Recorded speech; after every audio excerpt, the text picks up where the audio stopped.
Belə şəhərdə yaşayarkən necə əsəbləşməyəsən? Necə ola bilər ki, sən bu qədər əsəb xəstəsi olan insanın içində olasan, sən də əsəb xəstəsi olmayasan? Bəli, təəssüflər olsun ki, Azərbaycanda əsəb xəstələrinin ən çox yaşadığı regionlar və şəhərlər açıqlanıb. Birinci yerdə bilirsinizmi haradır? Bakı şəhəri.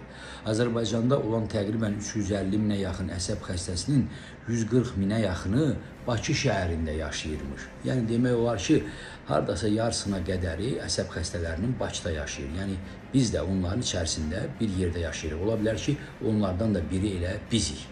Üstəlik Bakı şəhərində ən çox əsəb xəstəsi Sabunçu rayonunda yaşayırmış. Bəli, indi Sabunçu rayonunda yaşayanlar deyəcək ki, xeyr, biz əsəb xəstəsi falan deyilik, əsəblərimiz yerindədir. Bunu mən demirəm, bunu statistika komitəsi deyir.